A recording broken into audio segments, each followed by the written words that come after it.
I'm so excited to be able to introduce your next speaker. I'm a huge fan of his. I really am. The guy's amazing. I'm jealous of not only his height, but of his absolutely stunning good looks and golden sexy voice.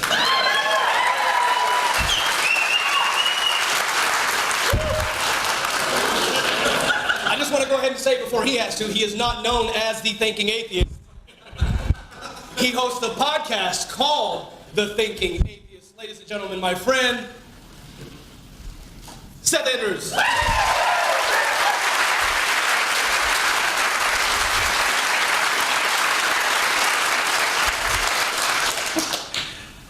Thank you and good night. Right?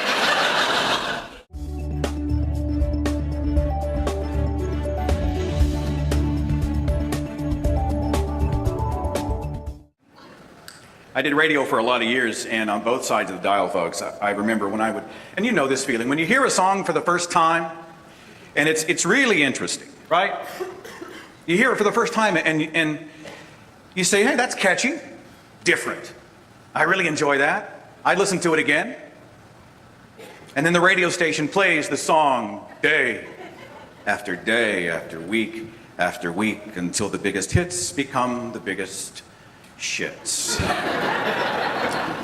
You feel me? You know exactly what I'm talking about. And then you go, oh, click, and you shut off. Don't want to hear that one again. A recent example for me was the song by Adele, Someone Like You, right? Comes on the radio. Oh, that's different. Kind of nice. Hadn't heard anything quite like it. And then the Chinese water torture of freaking corporate radio made me hate it. Until finally, the next time it plays, great song, Turn It Up, turns to, Please Kill Me. This is a conditioned response, right? Q102 FM, 75 degrees today, on our way to a high of 92, chance of showers by the weekend. And coming up next, it's Adele, Someone Like You. Click. That's exactly how I feel lately about the broken record arguments that I've been hearing on my website, everywhere else.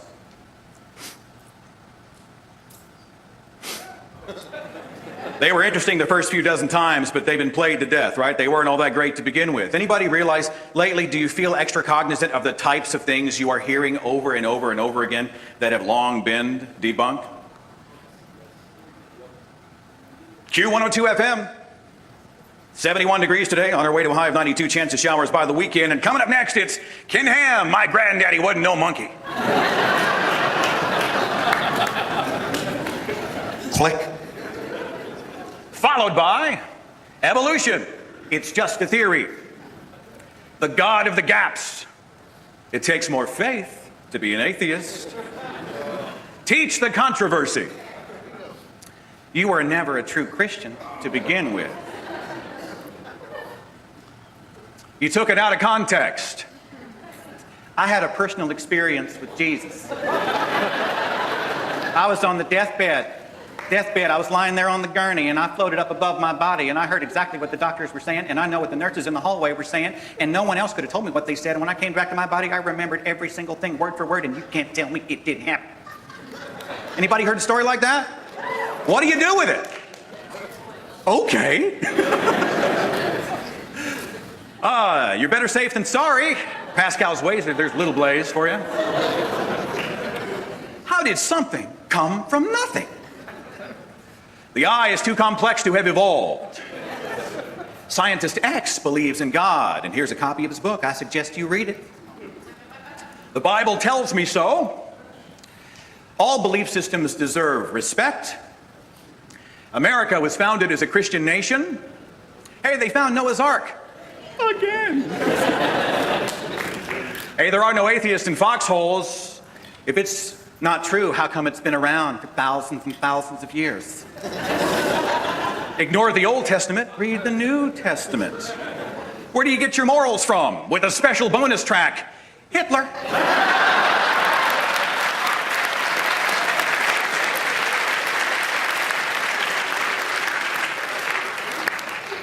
You've killed God because you wish to be gods. It's not a religion, it's a relationship. Darwin had a deathbed conversion, don't you know? There are no transitional fossils. Prove he doesn't exist. Why are you stealing my children? For someone who doesn't believe in God, you sure talk about him an awful lot. You must be obsessed. Are you obsessed? I think you've got a guilty conscience. Tell me you've heard this one before, and I'm not the only one. And you got to help me out with this one. You may not believe in him, but he... Coming up next on Q102. It is numbing. It is exhausting to see my former faith, which is Christianity, right, constantly being defended with arguments that are not just demonstrably wrong, but they have been long refuted. And everybody who comes at me acts like they're the first person to come up with it. Now, we're in the information age, right? It's become so much easier to get a hold of information. That's probably a common thread I've heard throughout the day today is the internet, the internet, the internet, the internet, the internet. It's absolutely true. You know how I found out that there were opposing opinions, opposing arguments? You realize what cracked the bubble, as Teresa said? For me, I was browsing the internet, found a video by Christopher Hitchens. If it had not been for the internet, I would have never heard someone challenge my God, the Christian God, any God, with such veracity, with such passion, and with such well-defended arguments. I'd have never heard it. Now, I'm all about ideas, my friends, I really am. And I want to live in a world filled with ideas, especially good ones. But bad ideas abound, and we as skeptics are far from immune to bad ideas. Many in our culture have declared that all religious people are stupid. They use hugely, horribly unhelpful terms like creatard and religitard. Oh, I just ache in my bones when I hear somebody. What a completely unproductive way of approaching religious belief. Right? Makes us feel superior, get a chance to strut around and be right. What have we accomplished? I had somebody send this to me on Facebook. It said, atheist, a thoughtful, honest, ethical, intelligent, skeptical thinker. Oh, I wish that was true. Oh, I wish it was always true. But the person who sent me this has not seen my inbox. Right? I've got anti-vaxxer atheists, homeopathy atheists, I've got Illuminati atheists, global conspiracies, the faking of the moon landing, ghosts, auras, little green men, you name it, atheists, right? They reject a belief in God. It doesn't mean that they came to non-belief rationally, and it doesn't say really a whole lot about what they might be thinking or how rational they are in the rest of their lives. It just means they don't believe in God, period. We have to go deeper.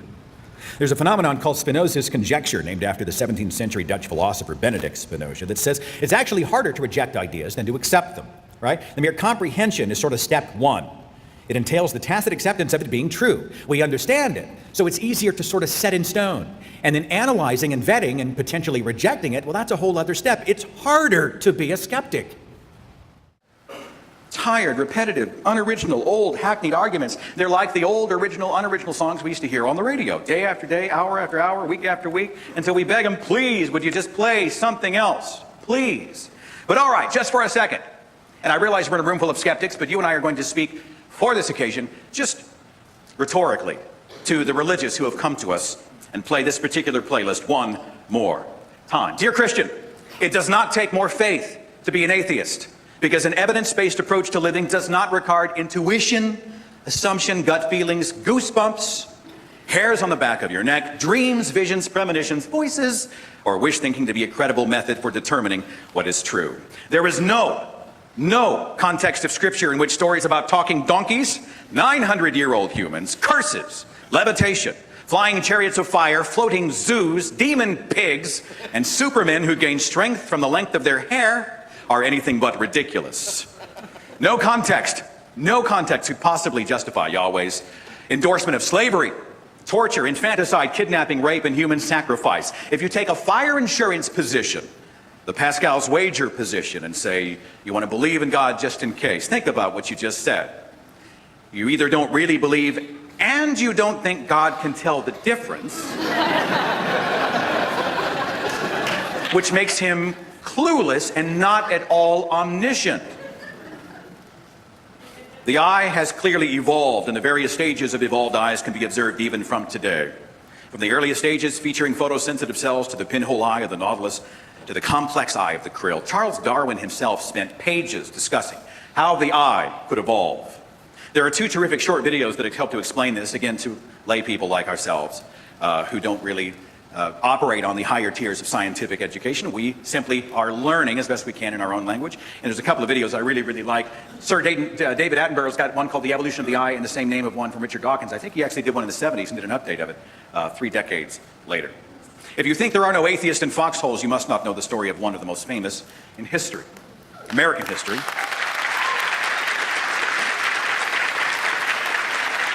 Now, I'm not parading his photo out in an attempt to capitalize on his tragic death.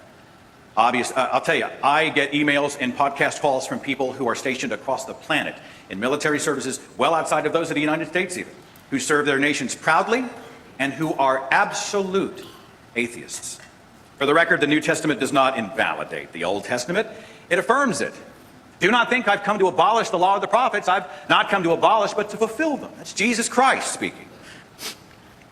Luke 16:17, it's easier for heaven and earth to pass away than for the smallest part of the letter of the law to become invalid.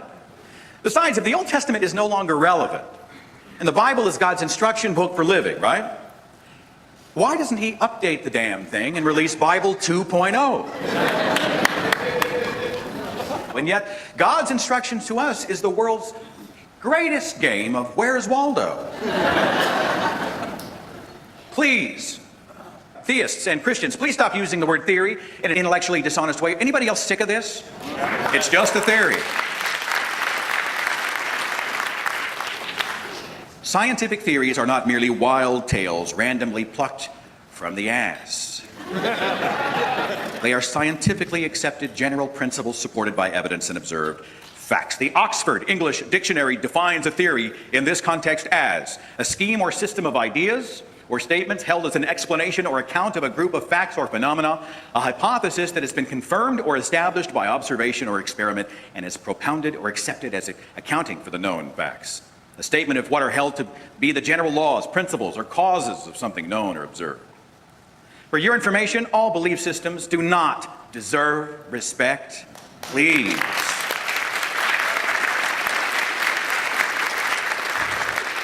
Your worldview does not deserve respect just because you hold it. Besides, ask yourself if you afford that same respect to someone of a different belief. Do Christians largely respect the belief of Mormons? Do Mormons respect the Muslim faith? Do Muslims respect the Catholic faith? Most religious people don't want all belief systems respected. They want their belief system respected. By the way, we atheists really think it's cute when Christians stand firmly on the story of a deity that impregnated a teenage girl so he could give birth to and then kill himself to rescue billions from the eternal torture that he created, and then look over at the Joseph Smith story and go, that's so dumb. That's the dumbest thing I've ever heard. I take a harder line when it comes to my former faith. Anybody familiar with my work and my page knows I poke a lot of fun at Jesus Christ and the Bible. And I take a lot of heat for it. But I'll tell you, personally, I not only think mockery of religious doctrine is appropriate, I think it's necessary. In some instances, it's necessary. There's something else that the church has borrowed and has claimed ownership of, and I'd like to address it if I may. There are some who see a gathering of people like us in a place like this, and they say that we're just being religious. This is just church. You guys are just worshiping at the church of whoever, right? The church of Sam Harris, Richard Dawkins. You're worshiping at the church of whoever the keynote is. All right, you enjoy music communally. You get together to hear messages, and you are just acting religious. You've just substituted one religion for another, and I want to address that. The idea that coming together as human beings to enjoy time, to celebrate, to support, to challenge, to connect, to relate, the idea that that belongs to the church is absolutely ludicrous. We as human beings have behaved this way well before the construct of the church. This is not a religious behavior, it is a human behavior.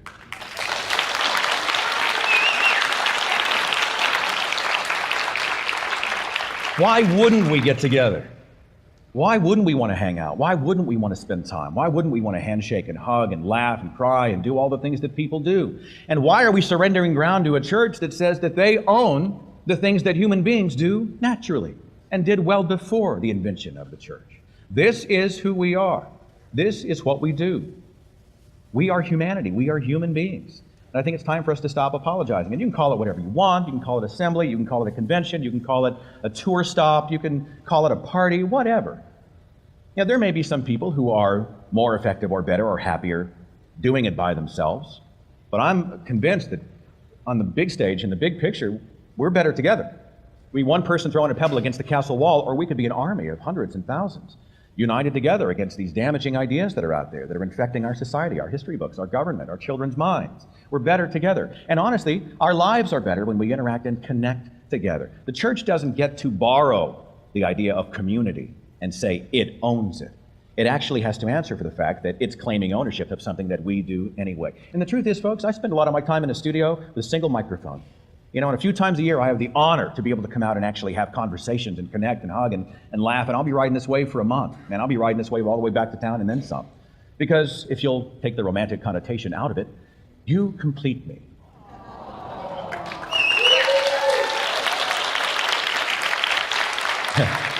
And my life is better with you in it. And I'm honored that you've taken me and the show and the work that any of these activists and speakers have done into your own lives. Celebrate what we have together. Celebrate the life we have and share this life together without apology, because that's what humanists are, that's what humanists do, and we'll continue to do it until the day we die. Thank you so very, very much, everybody. Thank you.